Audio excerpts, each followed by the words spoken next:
তাদের দরখাস্তগুলো আমরা প্রসেস করে আলহামদুলিল্লাহ কিছু অনুদান পেয়েছি। সমগ্র মহেশপুর কোটচাঁদপুরে প্রায় 37টা চেক ইস্যু হয়েছে, বাকি আরও কিছু প্রক্রিয়াধীন আছে। কিন্তু বিষয়টা হলো সব চেক আমরা সব দরখাস্ত পাঠালেই কিন্তু ওখানে অনুমোদন হবে না। যাচাই বাছাইয়ের পর মাননীয় প্রধানমন্ত্রী যেটা মনে করবেন সেটাই দিবেন, কিন্তু অনেকের ধারণা গেলেই বোধহয় পেয়ে যাব। তো সেটার অনেক ক্রাইটেরিয়া আছে। তো আমার এই বোন, আপনার কি সমস্যা? উনি ক্যান্সারের রোগী, ব্রেস্ট ক্যান্সারের রোগী।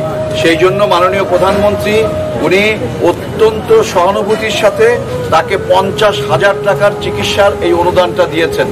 আমরা তার জন্য দোয়া করব এবং তার এই রোগটা যাতে দ্রুততার সাথে আসেন।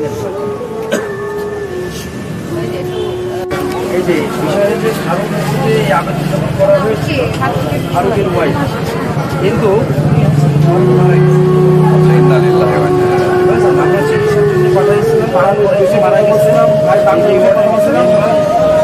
এটা দেখে নিন। আমরা যেটুকু জানলাম আমাদের ভাই ফারুক ইন্তেকাল করেছেন, আমরা তার বিদেহী আত্মার মাগফিরাত কামনা করি। তার 6 সন্তান রেখে গেছেন। 3টে সন্তানের নামে যদি এই অর্থটা ব্যাংকে রেখে তাদের লেখাপড়ার জন্য যদি অ্যারেঞ্জ করা যায় বা অন্য কোনো যেটা ভালো উপায়, আমার মনে হয় সমাজের যারা আপনারা তার পাশে দাঁড়িয়ে আছেন তারা থেকে এই মাসুম বাচ্চারা যারা রয়েছে, যারা এতিম হয়ে গেছে, তাদের সাহায্যে এই টাকাটা লাগবে ইনশাল্লাহ। আর আমাদের দোয়া রইল ফারুক ভাইয়ের জন্য, তার বিদেহী আত্মার মাগফিরাত কামনা করে।